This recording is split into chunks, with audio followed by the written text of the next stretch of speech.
Hey guys, welcome back to Vicky's Likes, and today we are Sergio, Vicky, Sergio, and Nelly and Pete. We are so honored that they welcomed us to their house and their beautiful orchid collection. Like, we spent about 40 minutes before we started the video because it's beautiful. You're gonna see it. Stay with us, and thank you guys for welcoming us. That's a pleasure. thank you. So thank you. this is a beautiful setting. It here. is. Yeah. So we'll start here. Well, first of all, this is a deck with reclaimed lumber. And then, of course, we have it fringed with a few of our roses. And then, of course, we have a few epidendriums and a couple dendrobiums kind of just flanked around, kind of giving a little bit of a contrast. And then, of course, just a little bit off, we have our Orchid Collection. We have a variety, anywhere from vandas, from Oncidiums, Phalaenopsis. We have a bunch of other orchids that we have been collecting. So we have a couple lady slippers in the back. We also have one Dracula, which we're going to hopefully show everybody. It won't bite. No, it won't bite. This Dracula does not bite. Okay. But it's been a challenge because the climate is obviously very, very different from where it's from. So once again, the Dracula orchid that we acquired came from my wife's home country. And so in the corner of the highlands near the Costa Rican border, near the Friendship Park, La Amistad. So this is one of those rare orchids that you tend to find in those high mountain or pre-montane. And then, of course, we have some other orchids. You have your Cattleyas, and we have a little potpourri of everything. So dendrobiums seems to be the popular species for my wife. She likes unruly dendrobiums. Well, vanda too. I love vandas. And of course, we have, as my wife says, a new rentor and one of our vandas. Yeah. So we have a beautiful dove that has made its nest, and we have two babies. So it seems as if our orchids are coexisting very well with Mother Nature. Nice. Yeah. Nice. So let's start over here. Yes. What do you guys have over here? I see dendrobiums and Yeah. I see the epidendrums. Right? Yes, dendrobium, epidendrums, and vandas. Those over there are vandas. Sun lovers. Sun lovers. Yes. This one is so beautiful. It is. Look at that flower. Look at the size of this flower. It's huge. Wow. I love the color. Yeah. Yeah. And this one here is not blooming. Well, it has one. Oh, I see the Yes, spikes. 1, 2, right there. Yeah. And has another one here, like here, and that one. Yeah. Yeah. So they are coming. And these ones, I love these ones. This is beautiful. This is, and I see a tag there. Yes, I love that color. This one. Whoa! It's an antler. It's a Dendrobium chocolate antler. Well, I'm really, I cannot pronounce it. We all butcher the names. Okay, Yes. don't feel bad. 'Cause They even made it difficult for everybody to Yes, Even the pronounce it's the too name. hard for Okay. me to pronounce Yeah. that. Yeah. So yeah. Does it smell? No, but But the color is Doesn't matter, divine. it's I like- love it. It almost looks like an antique rose, a deep, deep purple with rose in it. And look at all the bulbs here. and we got another one here. It's a very Oh yeah. It's loving it Look. here. Okay, there is It no does. shade. No. It's just exposed. Yes. So it Yeah. can be completely exposed then. Yes. Yeah. I love They it. are already, acclimated. Yep. Acclimated to this Yeah. wonderful exposure from Yeah. the sun. So once again, as I said, my wife loves this kind of like unruly dendrobiums. She loves how they just get so big stalks, and they just enjoy just all this sun that we get. Yeah. Do you know how old, more or less? Well, Have you had it there? Well, let me tell you, all of these that you see here are Home Depot orchids. Oh, okay. And they can have like 1.5 years. So it's been out in the sun all that All time. day, and they've look loved at how they are all grown. And year after year, you get the bloom. Yes. This one is a heavy bloomer. This one. Okay. I see.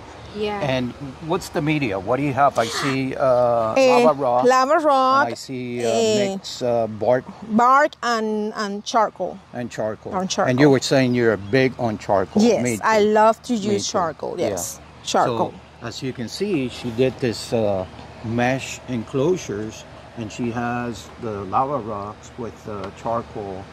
And bark, you know, to keep some kind of humidity in there. So as they grow, then you continue to add here, Yes, no? yes, Oh. yes. That's why I did it that tall. Uh-huh. Yeah. You know, because I know they are gonna grow up. Right. Right. And next we have the beautiful epidendrum. Epidendrum. Look at this. Yeah. They are all. Oh, wow. The sea But I don't know what to do with them. Sorry. Just yeah. Oh. Just I've heard that you should remove them Really? because that's taken away from the plant, Okay. and there's nothing you can do with them. Oh, you know, 'cause- really? Look yeah. at it. 1, 2, 3, 4, 5, 6, Right. 7. Right. 7 that I see. I think this is about the only orchid that bees like. Oh, really? Yeah. Really? Yeah. So Oh, when and we there's lived yellow. in Panama, epidendriums used to be pretty much growing wildly in our backyard and up on the hillside. And it was really kind of like, wow, we have to have some epidendriums. And, you know, we wanted it to look very like unruly, like we had them in our backyard. Yeah. So this is all kind of like just, you know, something that we remember seeing every single day, and we wanted to kind of have a little bit of something of our own, you know, history or background. You know, once you live in Central America and you see all these beautiful orchids, and you want that in your own backyard. Right. And Yeah. this just does so well, especially within the full exposure. And hopefully we will collect some more epidendriums. Yeah. But they do Yes. so well in this setup, and we don't necessarily have a system here like we have with the other orchids for irrigation. We actually come in and we hand water all these on the deck. Yeah. Whereas the other orchids, they're obviously on a different system. And then of course we have the Vandas. Yeah. And I feel like our Vanda collection got so big that it's just, okay, we have to do something and make some space for some of the Vandas that we wanted to collect. And so Nelly decided to do this, very similar to like the epidendriums. And I wasn't necessarily too crazy about the idea, but it turned out really, really well. You know, because you typically remember seeing Vandas in a basket with nothing, and here you have the lava rocks, you have this beautiful pot, Yes. and they're doing really, really well. And once again, these particular Vandas enjoy this direct sunlight. We were always a little concerned about how we went from this little shade, Yes. which was about 60%, and then bring them out here. We found that they actually enjoyed it, and they responded, and they started to bloom. So moving them around really helped them out with the blooms. How long have you had them here exposed? Like- This probably not more than a half of a year, probably. Okay. Yeah, Okay. yeah. And look, I see.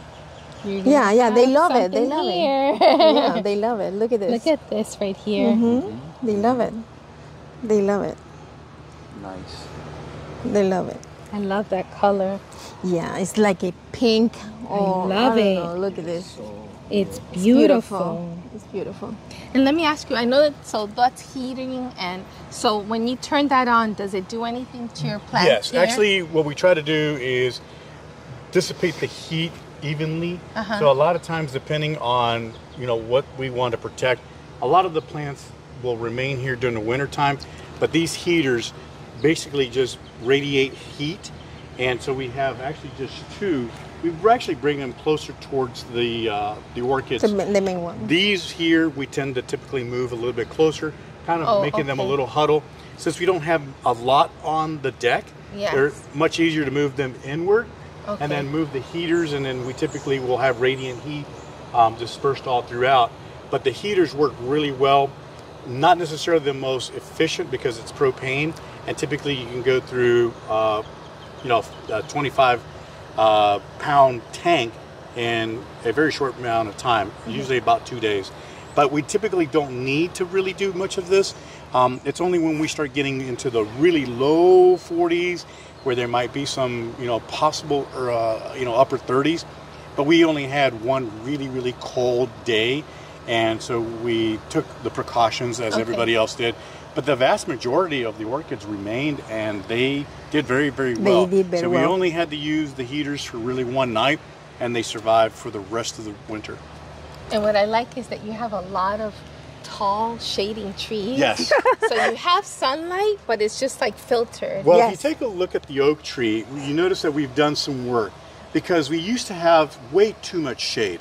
Okay. And so these plants, they're really interesting because they love shade, but they also enjoy some filtered lighting. Yes. So we had actually a professional arborist come in and essentially prune and thin this out a little bit so that way we could get the amount of sunlight that was needed, especially in the Vanda areas. And then we've conserved a lot more of the shade, especially in the Phalaenopsis area.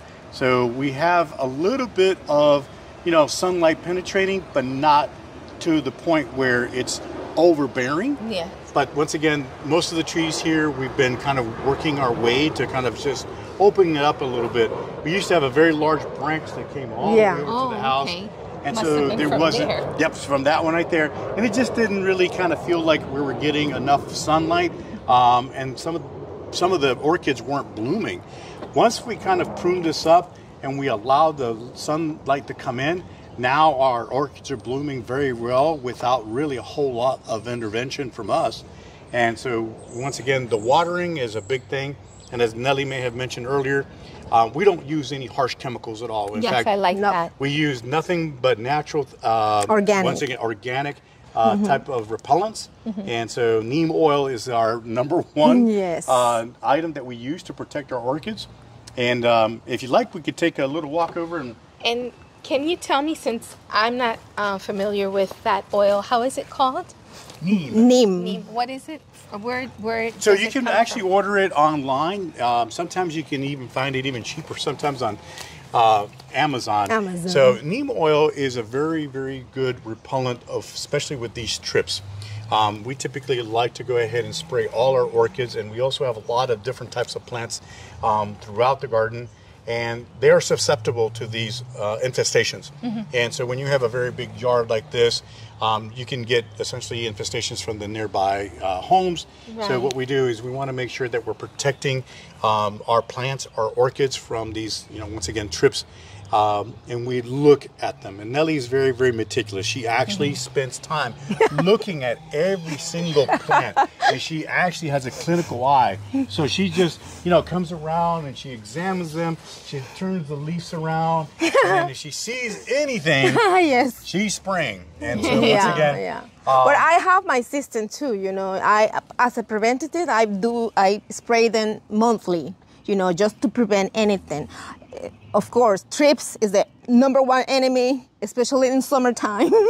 So when I focus on one that has trips, then I use 7. I am a believer of 7 because it's very safety for the flowers, and that's a plus. So I use 7 a lot, especially individually. If I found if I find trips in one, in order not to spread to the other one, I use 7 for that one. But I usually, as a preventive, I spray monthly, once a month. So you consider if one has it, all of them are going to get sprayed. Yes. Just in case. It's better to be safe than sorry. Okay. You were saying 7 and something else. And the oil. Neem Yeah. oil, yes. Okay. Neem oil. So, Vicky, if you take a look at our collection, we, like most of us, like to have some type of organization. And so this is quite structured.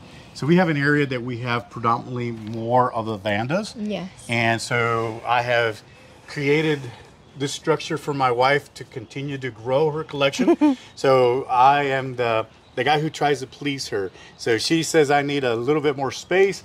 All this is just been kind of put together with my own 2 hands. And so making her happy is my number one task. As it should be. So, Happy wife. Happy life. So we have a few Vandas that we've collected locally, and we like to go down to Homestead and do a pilgrimage there at least once a year. And so she has her orchid growers there that she really fancies. And this time around, we went in the summer, and I was afraid that we might have to rent a U-Haul truck for as many orchids we brought back. Yes. Because as you can see, these beautiful vandas have wonderful root structure. Yeah, look at that and are one. long, and Yes. so here we have, like I said, predominantly mostly the vandas, and then we have obviously a couple of other species that do very well in this particular environment. It's a little bit more shaded here. Yes. And then of course, you know, you can kind of just wander around, and we have several blooms.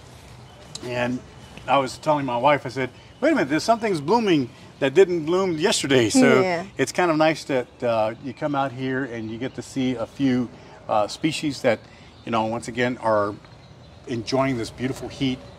And of course, Nelly could tell you a little bit more about some of the orchids that we have here. Yeah, well, mostly are cattleyas here. That's my cattleyas.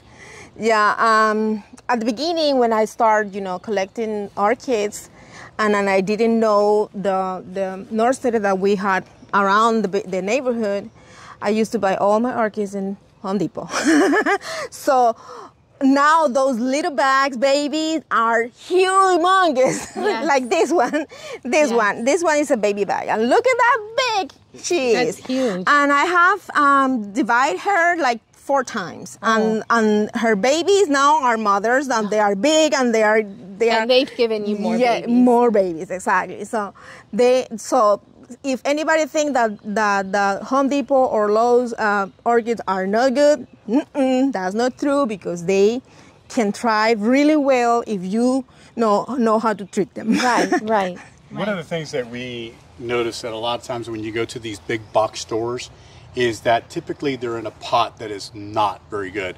And so one of the things that I recommend is if you buy an orchid at one of these big box stores, get it out of the pot. Yeah. Because a lot of times there's essentially no way for the orchid to dry out, because there's a liner inside it, or there's a plastic cup inside, or it's a decorative type of pot and there's no drain hole. So unfortunately you see these rots from these orchids very, very quickly on. And of course you're a novice, or you're just starting to collect them, and you don't know any better.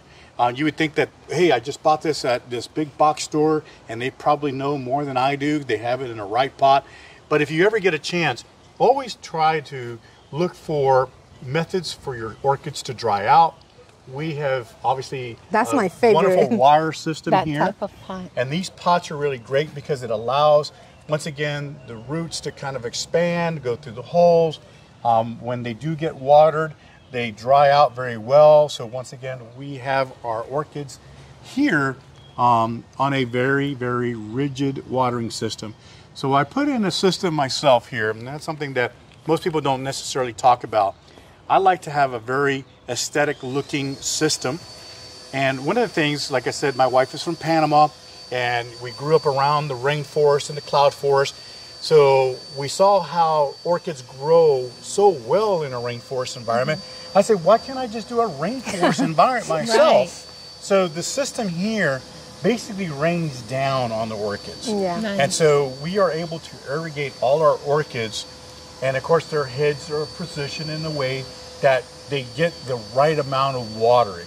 And so we have, obviously this is on a timer system where we monitor, and then of course the occasional rains, we try to minimize overwatering our orchids. So it's really important that if you are going to have a larger collection, that you think about irrigation, and you want to have a system that will help, one, these orchids, you know, to grow. They need a little water, but you don't want it to the point where you're just going to just cause root rot because you're overwatering them. So once again, this system here, I did it myself with the whole concept of having the water come down much like rain.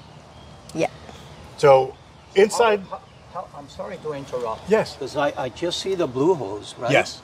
So how does the water, because I don't see All any... right, so if you come over to this side, So we have different heads. Oh. So Okay. the different heads, basically, in this one, it's not going to be a mist system.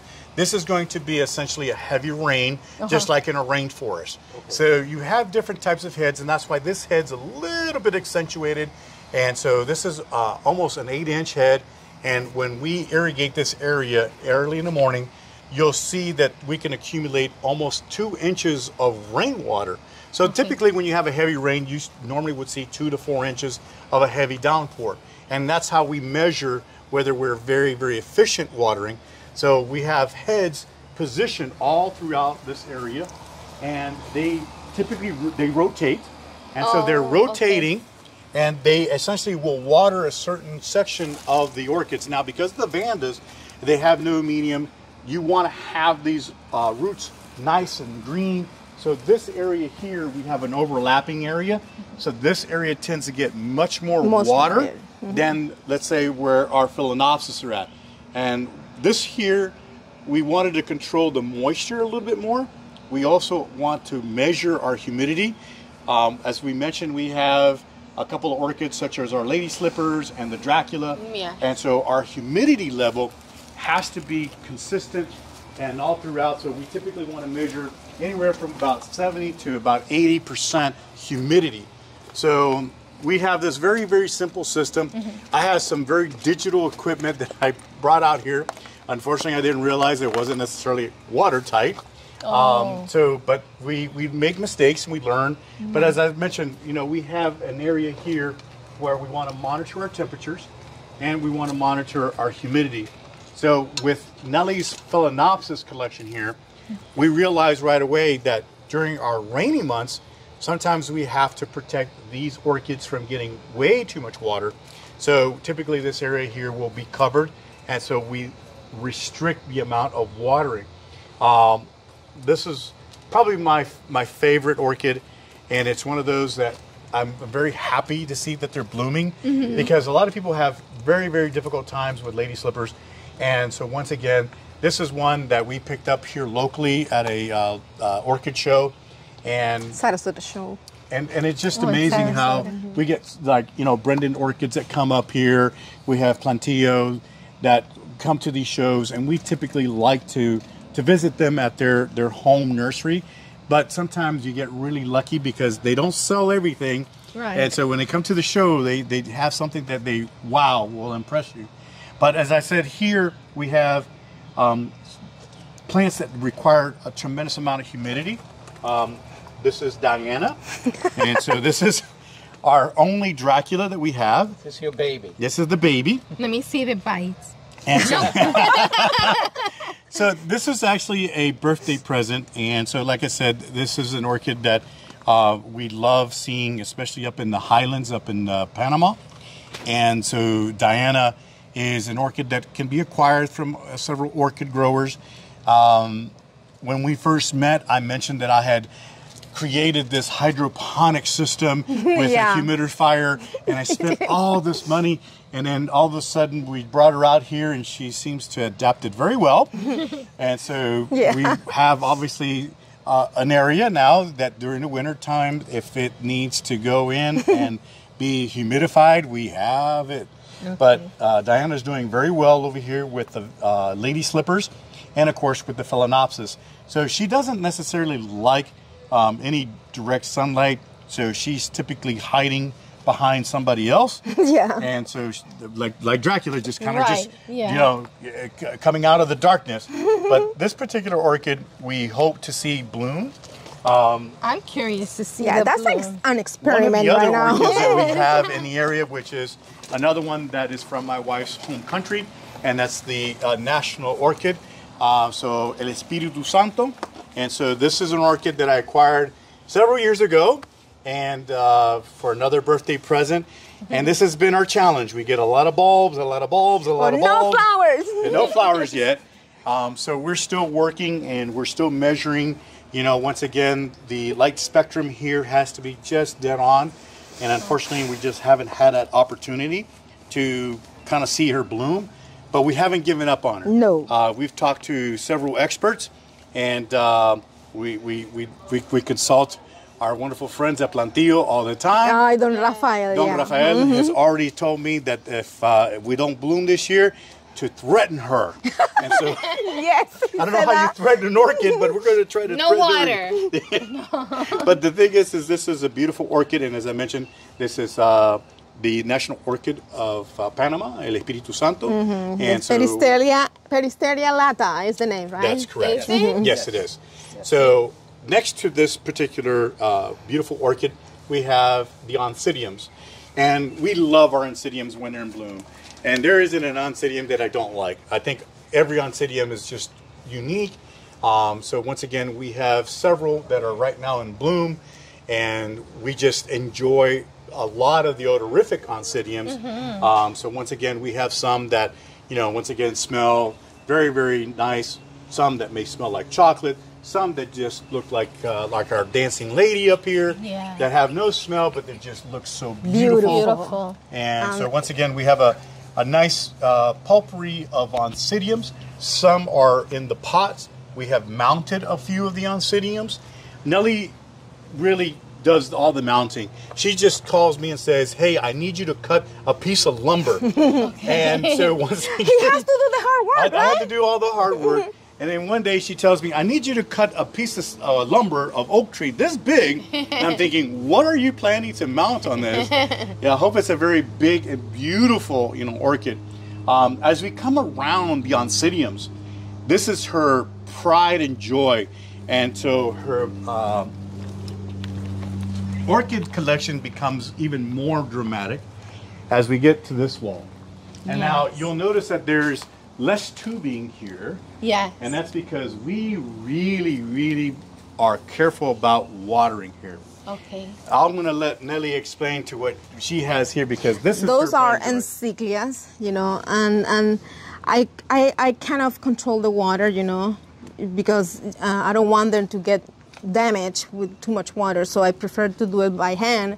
Okay. Especially this area, and of course this one, but this is our nobiles, but they are already passing the stage of flowering. So when you come in water, do you come like maybe with a little pot, or No, do you come with the sprayer? hose. No, with the hose. With a light spray. Yes. Okay. And always put the water in here. Inside. Yes, And inside. how about here? Since you would just go here. Yeah, that. And let it just flow like if it would be raining. Exactly. So you can see that we have not just bark, but we also use cork. We also use a lot of driftwood. A lot of times, since I work on the beach, I'm always constantly looking for driftwood. Right. And I'm afraid that one day I'm going to probably find something so big that I'll have to bring it in the truck. And I'm sure that she'll probably go, "We don't have enough orchids. We need to buy more."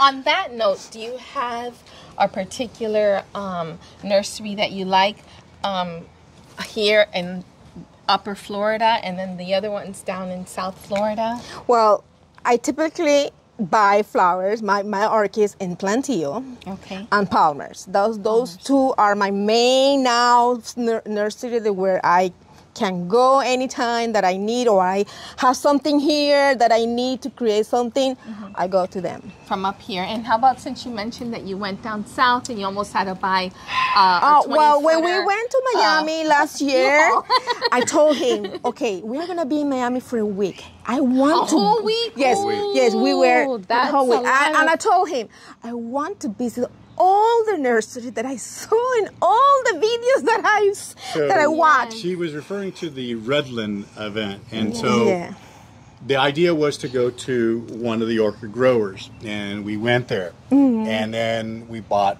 multiple orchids. Yeah. But then she goes, "You know what? I should have probably bought this and that." So we went back to Homestead again. But and not to Redland, or not to that one place. Nope, we went to another one. Yeah, we visited, that time we visited Ben John. I love Ben. His bandas are, oh my God. Yes, and he's I went also crazy that knowledge. day. Ben John, Soroa, we visited Soroa. Martin Nursery, Martin is the name? Yes. Martin. And another one that is, I don't remember the name, but she only has phalaenopsis. Oh, okay. And so we found that one by accident, and I don't want to speak badly. I was ready to to spend a lot of money with my credit card, and unfortunately, they only took cash. So I took every dime that I had. We were counting pennies. We actually were going to the cup holder, and because we just didn't want to go empty-handed, and we ended up acquiring just a few of their Phalaenopsis. But then the fourth day, we were like, you know, Banjon, we probably should have bought that orchid. And we went right back in. And we were in Coral Gables, so it was kind of like, okay, you know what, it's not a very long drive, but we were able to get there. And then, you know, here we are, we're staying in Coral Gables in this beautiful Airbnb that had this beautiful backyard with a canal, and we just hung them there until we were ready to come back. And then after acquiring all these orchids, I'm sitting here going, they're not going to fit. So either we leave the children behind and take the orchids, or we figure some other means of transportation. So it was just, once again, just one of those moments, and we were so happy that we brought them and had very, very minimal damage when you're transporting them. Yes. There's always that possibility of damage. Right. And when we got them here, we introduced them to the backyard, and they fell in love with the backyard. They were like, wow, we're finally going to be able to go somewhere to our forever home. Right. And so these orchids have done very, very well. When I mentioned, you know, once again, creations, my wife is very creative, and a lot of times she'll sit here and she'll go, oh, you know what, that'd be a really, really good mount. And, you know, once again, making me pour mortar and cutting lumber and cutting a lot of this hardwood. And she's done such a great job. And so once again, her orchids are doing very, very well, especially the ones that we've mounted. Yeah, those ones are all novellas, and this season that was an explosion of flowers. I'm gonna send you the video. Different colors. Different colors: yellow, purple, pink, white. Different colors, because I put different plants. And now in this season they gave me a lot of cake, and I moved all the cakes down. These are all cakes that were over there, and now they are here. And when does it bloom again?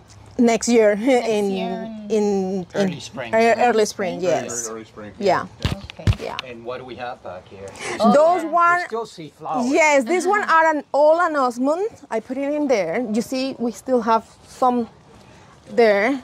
They bloom beautifully too, but of course they don't last like maximum 3 weeks only. But they are all an osmond, and this was like a curtain, you know, of flowers. And do they smell? And that was the idea. Yes, they smell beautifully. Yeah, they And smell you can soft. see, Vicky, we had to move them away from the irrigation system. Yeah. They did exceptionally well. I mean, and Nelly was trying to kind of educate me on this one here, because I'm not very familiar with its particular watering habits. And so it needed rest. Yeah, and she goes, in winter. don't water them during the winter time. Just give them the rest. So we had to move everything away from anything that was irrigating here. And I was kind of like, wow, imagine several weeks without watering a plant. Yeah. And you're But like going, that's- I'm thirsty. But that's how they works. They need a water rest on winter time. So I don't wet them anytime in winter. Unless it rains, they won't get water. They only get water if it's rain. If it rains. Okay. And Maybe they absorb it and they keep it there like a Probably, like a I little don't bear in know. hibernation when they eat, and then they. And they do so well when you give them that rest. And so once again, we didn't fertilize them at all. No. We just give them an opportunity to really just, you know, just rest. And then early spring, wow, what an explosion of flowers. I'm gonna send you the video of those, but because it was beautiful. I think that you don't have a particular, but you correct me if I'm wrong, that you don't have a particular orchid that you favor more than the other. I love all of them. All of them. All of them. I don't only think it's only orchids, because looking at your whole yard, you love plants in general. Yes. And I think that love of plant, I got it from my mother, you know, because she is a plant lover. And she got all kind of flowers, all kind of plants in Panama. She lives still in Panama. But Say hi, Mom. hi, Mom. Yeah, she's gonna watch the video.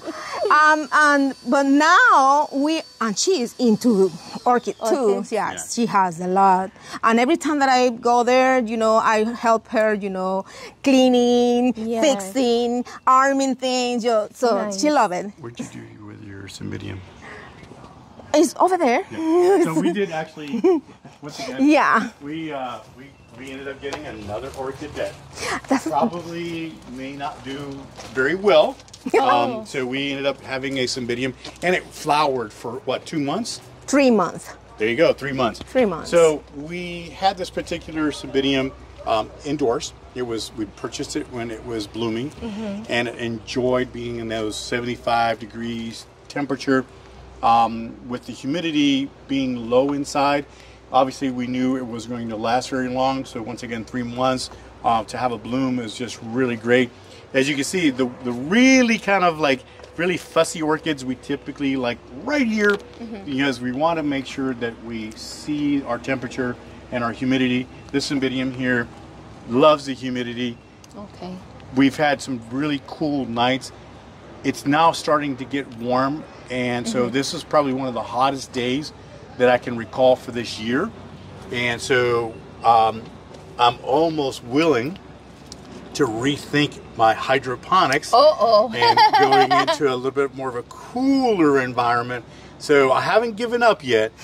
So once again, when the temperatures start to get really, really high up there, like this one right here, we're creeping up to the upper 80s. So some of these orchids are going to be much better, much happier in a 75-degree temperature with humidities right about 60 to 70%. So, and like I said, these orchids are thriving out here because they've acclimated, like Nelly said, they've acclimated to our backyard, to the humidity. And as you get past these phalaenopsis, you know, Nelly has now come to the what we call disc or stake. So this mounting of hers seems to be very, very, very good for these plants. You can see how Look at they're that. adapted so well. I And like it. Yeah. I like I think it. that's your BLC over there, right, Nelly? Yes, the thing is, I'm trying to give them the most natural and organic environment, you know, that because they grow like that in the wild, Yeah. you know. I prefer to see them like this than in a pot. Yeah, they look like like they think that they're still on a tree. Yeah, absolutely. You see how she's Yeah. grabbing the whole thing? Look Yeah. at that. Yes. She love it. She love Right. it. She's gonna stay there forever. And you have enough space so air goes Yes, everywhere. yes. There's a good Yeah. airflow. The airflow is so important. I think that's another reason why. I mean, you can feel the cool breeze Yeah, coming you can through. see here And how it's, they start moving. You know, once again, you know, you're looking at probably the hottest time of the day, 3:30 in the afternoon, and yet you feel this cool breeze.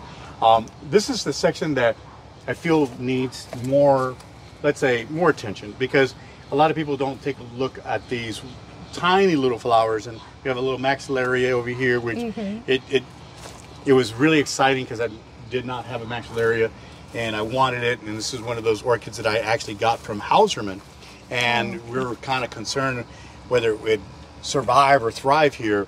When we got it, it looked a little dehydrated, and so once again, and that typically happens when you obviously ship and it gets a little bit, you know, hung up because of bad weather. Yeah. So when we got it, it looked a little bit dehydrated, and look at her now. She looks very, very happy.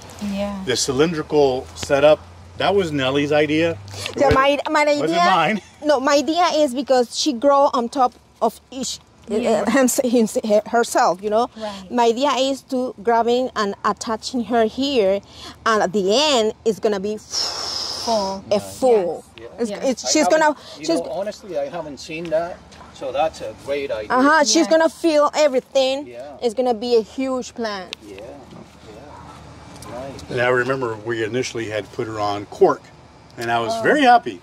And then one day I turned around and go, "Where's my maxillaria?" Oh, look at her! Look at how beautiful. she's doing good. So trying different things to stimulate the plant to thrive. In this case, it's working out really well. yeah, So, yeah, and of course, absolutely. you know, Nelly still has obviously hopes of expanding the collection.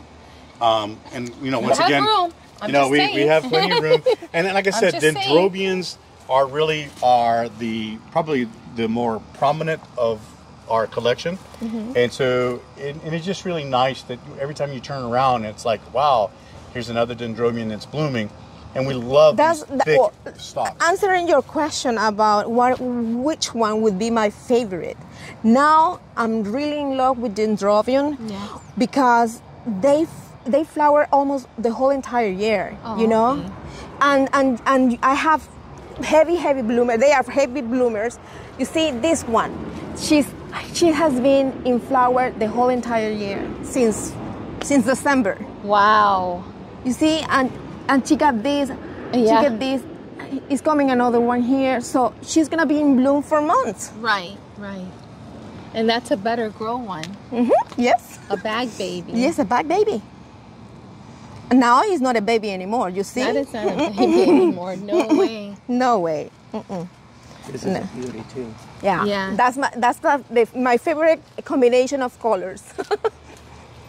That one's this one here. Yeah, and it's a bag baby too. Oh. And you bought them in Home Depot or Lowe's? Home Depot? Well, no, I don't remember right now. Either one is a Either one. better grow. It's a better grow plant, It yes. looks like it came from Home Depot. And then our Vandas. This one is Banjan. Yeah. This is the one that we were so afraid of transporting because it's such a big plant. It is. Huge. And so once again, just I just love Vandas. I think the fact that they have this root structure just hanging all over the place, and there's no soil, and they produce such a beautiful flower. I just think that in itself is like God's gift to mankind. Yeah. Here you have something Look that at this. doesn't look like it should even be blooming anything, and all of a sudden you've got these beautiful flowers. You know, I'm really impressed with the root system here. Right, That you guys, I mean, it shows the care. Yeah, I heard somebody to say that cultivating orchids is cultivate roots. Yeah. The orchids is going to be in good shape if you have this is in good health. Root system. And you can come and admire them at night. You put the light around it. Yes, so we feel that orchids shouldn't just be admired during daylight. Yeah. We obviously have plenty of lighting, and a lot of times we might sit out here during the winter months and we'll probably have a little fire going out, and we have this opportunity to just sit out here. When I can't find my wife, there's two places she's going to be. Number one, she'll be sitting out here, okay? And she'll probably be talking to her mother in Panama, or she'll just sit here and talk to her plants. Now, anybody who doesn't understand the love for orchids might think that she might be a little, you know, crazy, because she's talking to plants. But we've talked to our plants, and we stimulate them, and just being out here, and we enjoy them, not just during the daytime, but also in the evening. Right. And Let me tell you something. The only thing that they don't do is talk, but they are living things. Yeah. They hear, they feel. Yeah, they do. It's a living thing. It's a living thing. They did studies that if you talk to one good and the other one bad, the one that you talk bad to does not do well. So We have of a course. tenant. Do you feel our tenant? Yeah, the highlight of the video. Yes. Does the mother have a name and the babies have names? No. her name, but the thing is that Nelly really has created a relationship with her. Yeah. She feels protected. She has two babies, and she's looking at You us see the right baby? now. The baby. Yeah. And so she is so comfortable with our presence, and she knows that nothing's going to happen to her. And she just chose to make her nest in one of our Vandas. That's so lovely. Maybe she should be called the same name of that And let me Vanda. tell you something. Look, those are new roots. Because I haven't fertilized, I haven't touched that Vanda since she's there. Maybe from And her. look, yeah, look, who knows, those are right? new roots. Yes. Do you remember what the name for that one is, Nelly? What? That Because, you know, if we Vanda? were going to name the bird, maybe we could just name it based on the Vanda that we have there. Well, let me see. Or if you want to, we could just call it Vanda. This one is from Plantio. This one is from Plantio, and their name is Look at her little wings. Yeah, Oh, look at that. Catherine Giles Ados. Okay, so As the- Catherine. It's Catherine. Catherine it is. Catherine. No, Catherine is the mom. Yes. And the baby. And the babies are. Plantio y Orquidea. Oh my God, you got it. You got it. Beautiful. Yeah, Perfect. they're so cute. Nice. So cute. Okay, so I have a question because we haven't talked about fertilization. Uh-huh. Okay, and you were saying you have your own system. Yes, I have my own system, and I call it 1, 2, 3, 4 because it's 4 week. It's based on 4 week. The first week, week 1 and week 2, I use a combination. I have my formula. Well, I think this is the usual formula that everybody use, but I use that one. Cameraman got I stuck. got tangled up in a small Tangled. tangled up root. Tangled roots. Okay, on week 1 and week 2, I use a 20-20-20 fertilize with CalMag, Super Drive, and seaweed. Just a teaspoon per gallon of water, and 1 teaspoon of the 20-20-20-20. That's week 1 and week 2. And week 3, I changed the 20-20-20 for a bloom booster with all the other things. That's week 3. And week 4, I do not fertilize. I give them a rest, and that way I'm gonna give them neem week 7 as a preventative. So that means that once a month, I spray for just prevent anything, Right, anything, because in summertime it rains almost every day. Well, used to to rain a lot. So as a preventative, since now, I use neem with 7 in order to not allow any dangers to these plants. As I said, if I see anything, any bug, crawling my flowers, I use 7 for that, a specific one. Okay. Because it's not going to be necessary to do it to everybody when it's just one. But religiously, once in a month, I apply 7 with neem, and the other 3 is my fertilizer. And do you fertilize before you water, or do you water and then you fertilize? Well, I used to do that. I used to wet or everything, but I like to read a lot. I like to listen to the persons that they have more experience than me in this world, and I read that if you don't do a heavy mix with your fertilizers, it's not too strong, you can spray or you can fertilize without watering first. Because if you water this root first, she's gonna be full of water. Oh, okay. And then on top of that, you are gonna give her a liquid fertilizer. She's not gonna have a space to absorb that liquid fertilizer. So now I changed my method, because I used to water first and then put the liquid fertilizer. So now I do not water, because my fertilizing is not that strong. It's very light. It's very light. So look at them. Did you notice the difference? Yes, look at them. Look at those roots. I see. I'm impressed. Look at those roots. Yeah. Since I do that, I made that change, that not watering first, just immediately, and dry, immediately, of course. Right now in springtime, we are giving it water one on another day, not every day, especially these ones. So when I'm going to water and fertilize this, she still is wet, Okay. She's not completely dry. So then I fertilize, and she absorbs all the food because that's food for her. Right. And look at her, look at hers. They are this one, all are new ones, new roots. They're very big roots. And very chunky. Look at that. Very, very chunky. It smells good here to top it off. I don't know where the scent is coming from, but the perfumes around I smell I smell like the maybe flowers. it's that one? Yeah. It's probably one of the Cattleyas that we have. Yeah, it's coming. Like That I one. smell. Speaking about that, let's talk about those plants because those are almost specimens, okay? Yes. And this one is another baby bat. Look at her. That's a big plant. It's a big plant. Yeah. She has Very grown nice. so oh, yeah. beautiful. You always had it, I can tell. You always had it in this basket. yeah. Yeah. I mean, you bought it, like Pete said, you buy it in the plastic container, and then you put it in this basket. Yeah. And it's beautiful. Yeah. We've noticed over the years that a lot of these baskets deteriorate very quickly. Yeah. And then what happens is that you have a lot of growth of the roots going through the basket, and then you try to pull it apart, and sometimes you tend to see a little bit of damage.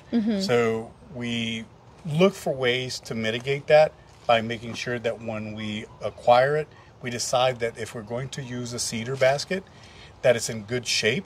A lot of times we might have like the ones here that we use in plastic. Yeah. So once again, we have a lot of orchids that we just recently acquired that are in plastic, and they do really well. We don't necessarily like that kind of aesthetic look. We prefer to have essentially the cedar, but this is what we found that is extremely durable, and that's the clay pot. So this has been in this pot for a very, very long time. Yes.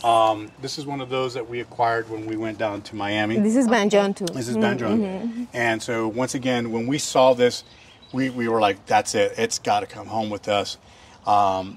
We talked about, oh my gosh, is it going to need to be, taken out of that pot?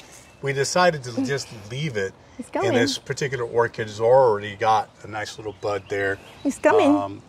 And it's just, once again, we see different types of ways of putting these vandas, but you want to just think down the road, 10 years from now, it'll probably deteriorate. Yes. So, just kind of think about, 10 years down the road. We think that these are forever orchids, so they're going to be around for a long time. Right. But you'll notice, like this particular vanda, it's in the smallest little plastic Yeah. hanger. And you see how tight it is. Yeah. But she's happy. And so we'll never probably take this orchid out of there or even attempt to do it because, once again, she's happy, she's blooming. And so, once again, her roots are growing and they're going to continue to grow. And we're giving her what she needs, and which is essentially the necessary watering, good airflow, and the right amount of lighting. Look, this one Archamburg, that I bought in Plantio. That one, this one, and this one. And look at her, how she is attaching. Going into the treated pressure wood. That's right. correct. Right. Yep. Pressure treated. Pressure treated. Treated. Yeah. Wood. So there's a lot of these Jamborkias that do so well, and they'll attach themselves to practically anything. Anything. Even metal. But we have, once again, an opportunity to give them the room, the space, and that's why I like the way my wife has kind of dissected her sections. It doesn't seem like it's all kind of like so tight. There's so much room for breathing and to grow. And I think that's why they do so well, because they have plenty of room. Right. And so once again, the vandas have got plenty of airflow and movement. They got the right amount of sunlight coming through, and everybody has room to grow. This one are babies still. This one are the gigantias. All are gigantias. Nice. Again, look at this on oak. And let me tell you, I've seen a lot of people trying to mount orchids on the oak trees, and they don't take. But this is like, look. Right. Yeah. Look at that. Yeah. Beautiful. When this one are ready to bloom, that's gonna be Right. Yes. Yeah. And this is a beauty here. Right. Yeah, that's another Plantio. Yeah, he has beautiful plants. Yeah, he has. Oh my God. Yeah. This is Does it smell? No, No? it's not. Yes. Craft Atardecer. Mm-hmm. Oh, okay. I wonder if this is one of their hybrids. Mm-hmm. And that's one of the things that we enjoy, that he does have these hybrids. Yes. And so because he's a local grower and he has his own hybrids, we feel like we're getting these collectors. Mm-hmm. You know, not everybody has this particular orchid. So even though our collection is not the most extensive collection, I feel like we have orchids that maybe the average collector doesn't have. And that's because we have the resources such as Palmer's and Plantio, and that they have their own hybrids. And a lot of times, you know, you would have to actually be inside their nursery and to appreciate the beauty of this plant, to even look for it. And a lot of times, you know, we walk around and sometimes we don't even know what we're looking for. And it's just that one plant that just strikes and just says, right. wow, that's Talks it. to you, right? Exactly. And you go, wow, I need to have that. So we sometimes walk into, you know, Plantio and Palmer not having a clue of what we're looking for, with the exception of my wife, who said, I need you to get me a Grammy, and that was it. And so we... Yeah. I couldn't, that happened for the Sarasota show, the Sarasota Orchid Society. I couldn't go because of work, and he went, and I gave him just one instruction. I want a grammatophyllum, Right. and he got it. She sent me with one thing, and I came home with 10. Wow. Yeah. I see Almost it. I one see for it. each letter of the word. I was going to ask next. So this is the Grammy that we picked Wow. up, and we've now have created a big room Now, for her. she came. Yes. She came in this, you know, plastic basket. Yeah. But she has grown so big. Right. Okay, I cut the thing to give her space, and then attach her here with this. How you call this? Zip ties. Zip ties yeah. to this basket, and she is Loving in her it. own. In her own. So this is the only one that I've ever been given a list to go look for. And I went to every single grower. Nobody had a Grammy. Nobody. And so Don Rafael helped me out. And he didn't have one either. And he went to every single vendor. Yeah. Says, hey, I have a very good friend who's looking for a Grammy. Anybody have a Grammy? Nobody had one. And then he talked to somebody and says, yep, I think I've got one in the truck. And I waited. And what's interesting, the show hadn't even started. Yeah. I was given a list, and we were going to be traveling, and I had to come home with that Grammy because I wasn't going to come empty-handed. And I sat around, and I pretended that I was going to volunteer, and I helped them bring all the orchids out of their trucks. And I had my children with me, and I had them set up tables. They put the aprons, and they were like, wow, these are really So great this volunteers. was a freebie. It wasn't a freebie. No. But it was so nice because Don Rafael, you know, he's like, hey, you know, I had a credit card, of course, and that's probably why I need to probably carry cash more often. But he actually took care of the transaction, and he took care of the other vendor, and that's why I love having a local grower like that, Right. that is willing to help somebody like myself make my wife happy. So. She's happy, you're happy. Exactly. So once again, that's the story of this particular Nice. passion that my wife has, which has now been kind of rekindled with me, and just being able to acquire these orchids for her. So once again, she sent me with one, and I came home with 10. Oh yes. Wow. Yes. Yeah. Wow. Yeah. Beautiful, guys. Beautiful orchid But garden. and you can see, I have my orchids. This is my orchid area, but I have another type of plants. I have bromelias here. Yes. I have bromelias. I have caladiums. I have I don't know how you call this one in English. Anturio is in Spanish, but I don't know how to call. Those are we just saw them Baby yesterday. callas, I don't know. Yeah, like, mini callas or I don't- big callas. Well, They look like callas. Yeah, lily but- callas, but I just saw it yesterday and I can't remember. Yeah, they are here. You They're see? beautiful. Oh, I've not seen this one before. I've seen them yesterday in white, in the Pink. darker red, and the pink. And I the hadn't pink. seen the pink like that yesterday, but it was kind of like an orange pink. Well, she started like this. Yeah. This pink, and then she turns in a light pink right here. Because in Spanish we call them cala lily. Yeah. Cala lily, yes, yes. or anturio. And Yes, and in some, I just saw the name yesterday. but yes, I have a more.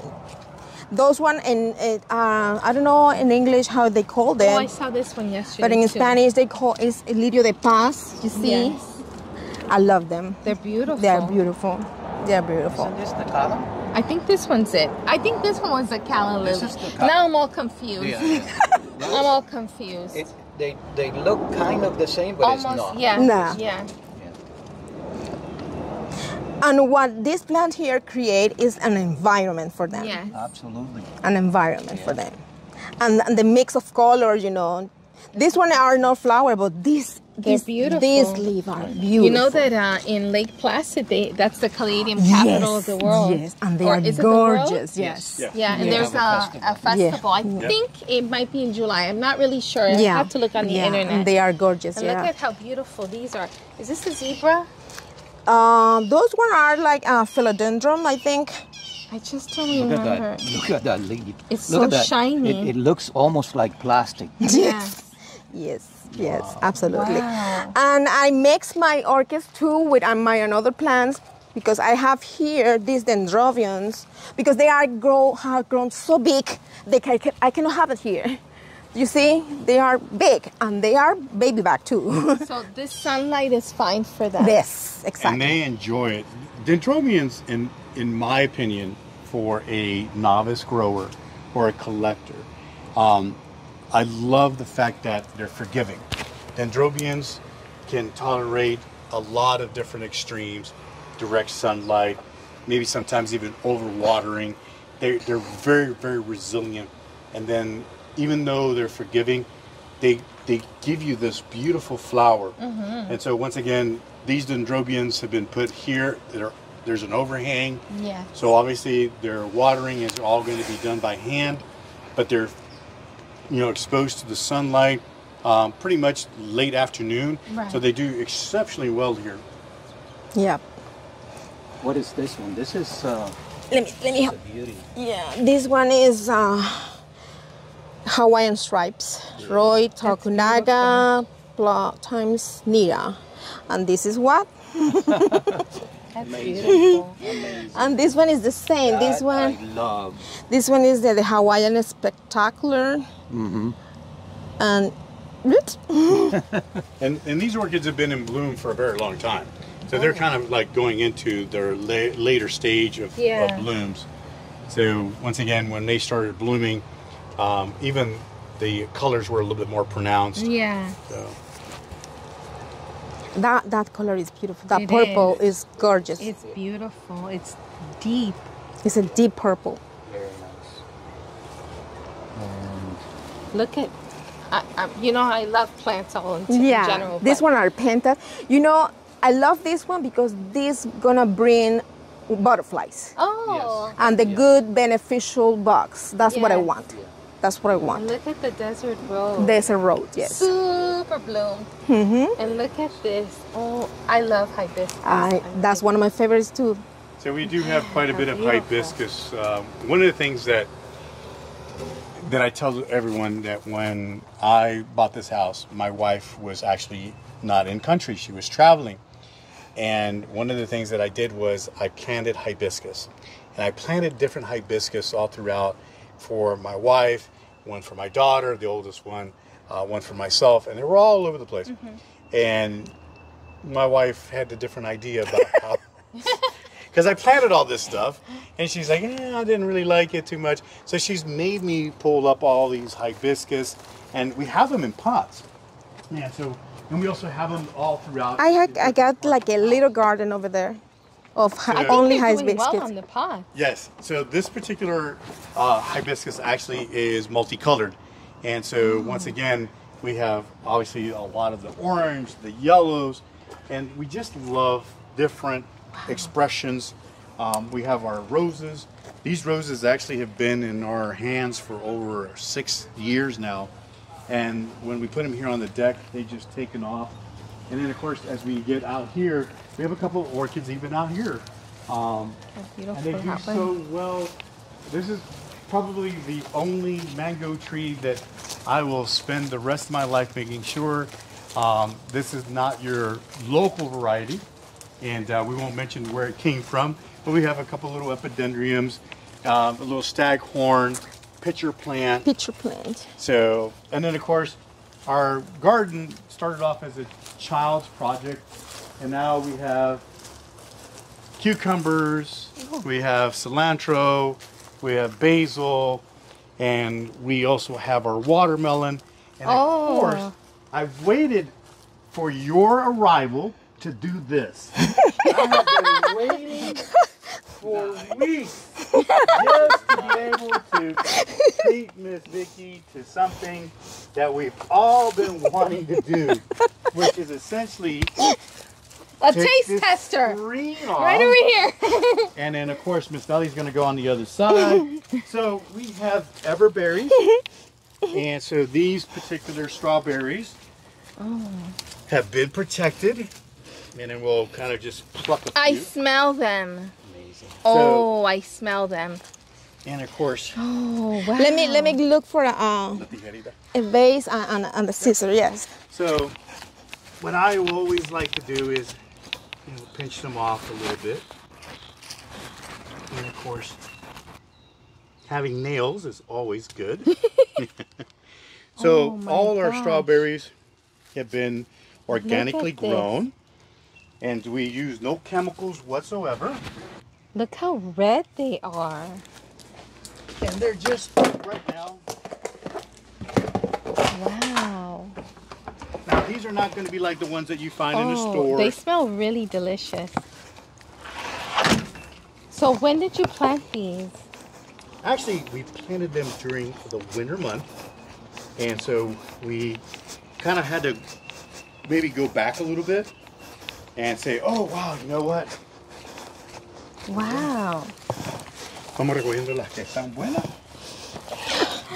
Oh my goodness. And I like the little flower. Yes.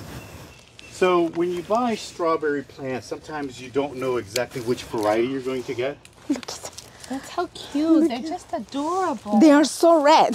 They are extremely red. So we It's a like scratch to... and sniff. I'm telling you, it smells. Let's... Oh yeah. And of course we have some of our pineapples that are growing right now. Yes, look at, you know who would love this? My father is an avid gardener of everything. You said that this would be the only mango tree that you would ever have, or that you would just... I have acquired the mango seed from a source which I'm not going to reveal. And it has taken us a little bit of time to let it grow. We didn't realize that squirrels also love mango blooms. Yes. And so we had to work on educating our squirrels. So we typically try to coexist with our wildlife. However, we do have a bald eagle that, if you take a look behind you, we have these North Fork island pines. Yes. We have gotten rid of a lot of trees here. We've decided to keep these two trees because we have a bald eagle that comes and rests on these two trees. Okay. So in the evening hours, you'll hear them. They nest over on the other side where the Australian pine trees are at. Yes. So because this particular bird of prey is here, they don't go after the squirrels. And the squirrels know that. So the squirrels were a little bit unruly. So instead of, you know, causing any harm, I decided that perhaps a little bit of the animatronics would be necessary. So we ended up getting an owl. We have a plastic owl that makes sounds and lights up. Yeah. And we move it around. And as you can take a look, there's not a squirrel in sight. And that's because they will eat squirrels. Okay. Because we have this bird of prey, we had a tremendous amount of squirrels in our yard. Okay. And a lot of times they would go into my wife's orchids and cause damage and eat the flowers. No. So we decided that we have to be smarter than a squirrel. And so this garden here was also being decimated by the squirrels themselves. But we've managed to look for a peaceful resolution. You know what? I love this. Wow. This little tiny pineapple. What was this one now? This is cucumber. Cucumber. And this is actually melon. Melon. Yep. Watermelon, melon, cucumbers. Basil, cilantro. Avocado. Avocado. Yep, the avocado tree. Oh. My avocado. My dad had like 2 or 3 Rosemary, different avocados, papaya. different Well, varieties of this one has mango. a history, you know. When I decide to plant this plant, but you know, I had in separate portions orange seed, grapefruit seed, and lemon seed. But when I went to do the you know, the little things to grow them, they got mixed. So I don't know if this is a lemon, if this is an orange or grapefruit. Lemon lime or I don't know what is it. I don't know what is it, because all the seeds got mixed. Smell it. I don't know. I think it smells like an orange. This is a lemon to me. A lemon. So if you This is lemon. take a look at our soil, we are very close to the beach. So we have a typically poor nutrient soil. For us to be able to Yeah. achieve this Yeah. in an area that is so poor in nutrients, this is actually just a little bit of work. Like I said, it started off as a child's project, and now it's starting to become something that we can enjoy as adults. But typically, most of the stuff that we have, we'll probably not be able to put into the ground, only because, once again, our proximity to the beach. Yes. And so, once again, there's just not very good soil here. Right. Right. Very, very sandy. The only thing that I feel like will grow here very well is pigeon peas. Oh, really? And so we actually, you know, we planted many years ago when we first bought the house, pigeon peas, and of course, gandules or wandu. And we did such a great job until one of the hurricanes came through, and then everything was flooded. So the roots don't like having that much moisture. Right. And so we had standing water about that much for a very long period of time, and then unfortunately just We lost everything. we lost our pigeon peas. no. But we have hopes of going back and looking for some more sandy soil, which is Yes, plenty. yes. We're looking at maybe even this area here. But pigeon peas like a lot of direct sunlight. Okay. So this area is not necessarily the best for that. But like I said, there's plenty of room for opportunities for growth.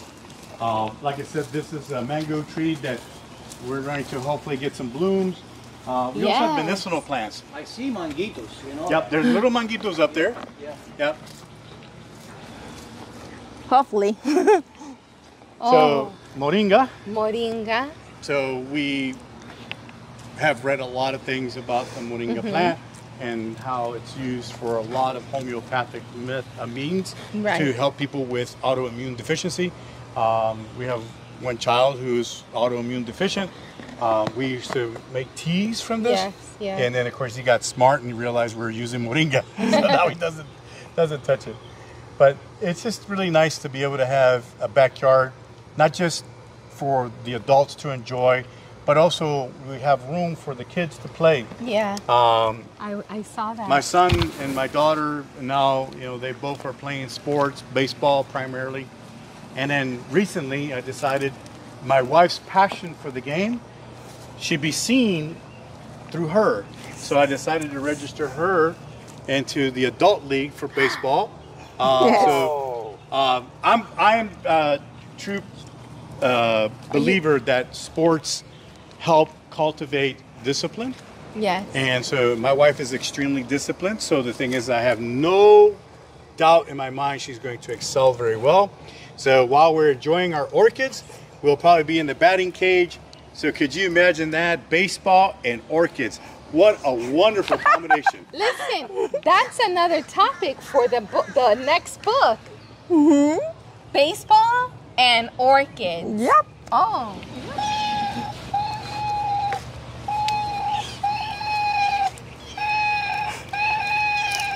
And it works. I mean, it Yes. Yes, works. We haven't had any squirrels in the yard. This is the most unremarkable fix. You know, we're not having to to hurt the animal. Right. I don't like them. just I don't giving like them an them because they opportunity are to go very, somewhere else. very, you know, destructive. In my opinion, they are very destructive. But I don't want to kill them. You know, they Right, are living right, things too. right. But they were too much. They were eating your Eating, digging, and doing Yes. disasters. Where So did you get it from? This is actually from Amazon. So I work in Parks and Rec, and we have a natural resource department. And I was at one of our luncheons, and I mentioned it to one of our senior managers that I was having some not successful experiences with the squirrels, and I didn't want to do anything harmful. And I have a lot of other deterrents that we use. We use motion sensor sprinkler heads to deter them. Their slogan was, don't hurt them, squirt them. But, you know, he said, Pete, what do you have in your backyard as far as predators? And I said, well, I have a red-tailed fox that comes in here all the time. We have raccoons, we have possums. He's like, what about your avifauna? I said, oh, I have a bald eagle. He says, that's why. And I'm thinking, well, it's a raptor bird. I mean, why would I not have some type of control? He's like, they don't like squirrels. Oh. I was like, oh, okay. So the squirrels know this, apparently. And so when that bald eagle's up there, they're running around, having a great time. It's kind of like almost like happy hour. Right, like they come together. They all come together. And they're like, oh, he's up here and he's, you know, singing. And they're like, oh, here we are. And nothing happens. But then he said, what do you have as far as other avifauna predators? And I said, nothing. So he's like, get a plastic owl. And at first I said to myself, wow, this is a gimmick. It's not going to work. And then I started reading how successful it is if you move it.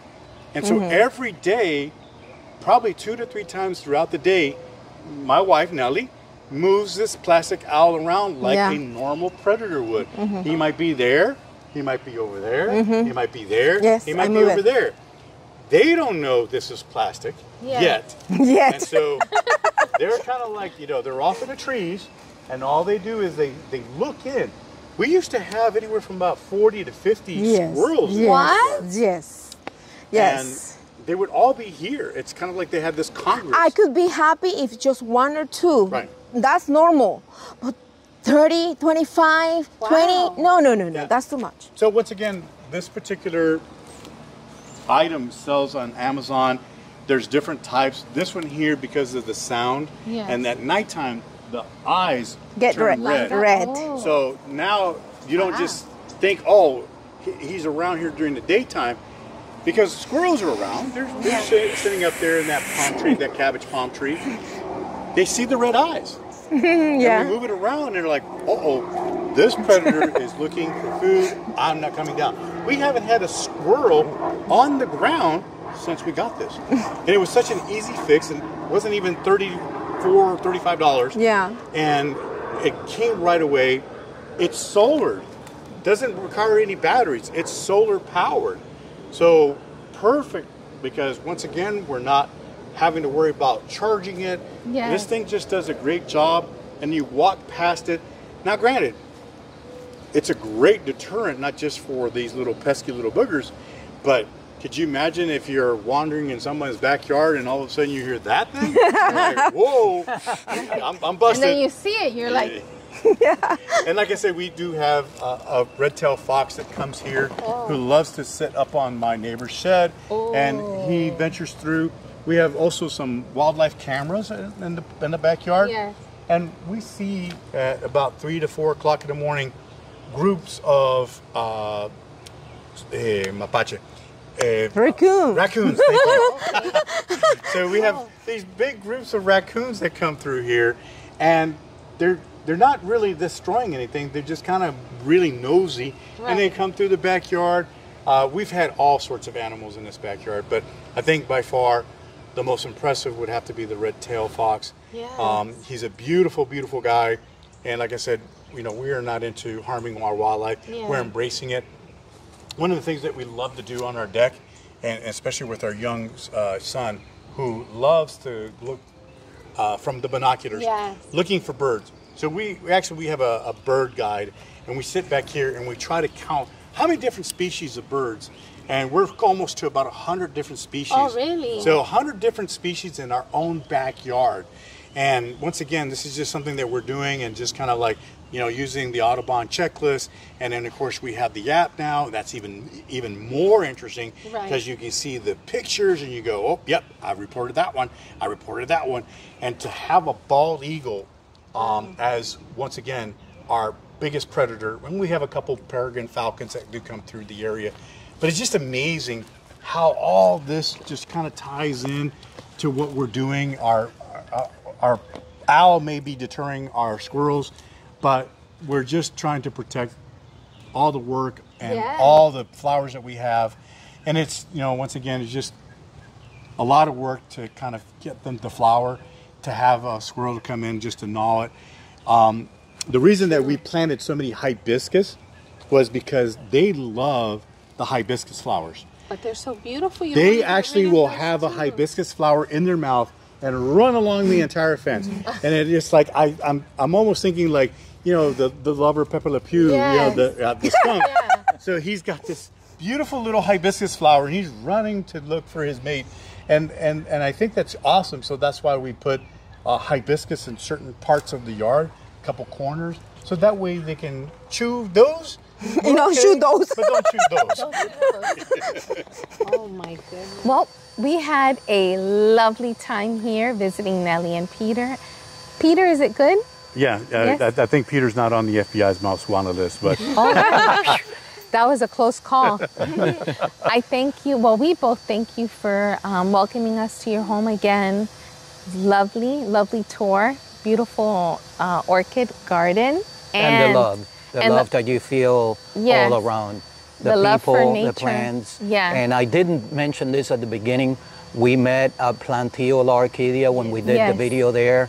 And we clicked and they were open to the idea of coming and filming their orchid collection, and we don't regret it. Thank Orchid you, collection guys. and more. And then some. Yeah. Yes, and then some. Thank you for the feedback. Thank you for supporting us and watching our videos. Yes, thank Honestly. you we so appreciate much. you guys coming out and kind of walking through with us. So Yes. thank you. Yeah. Lovely home, We have to lovely repeat it. people. Yes. Absolutely. Awesome. Yes. Absolutely. Thank you. Thank you. Bye. Take care. Subscribe. Subscribe, like, comment, click the bell. See you next time. Bye.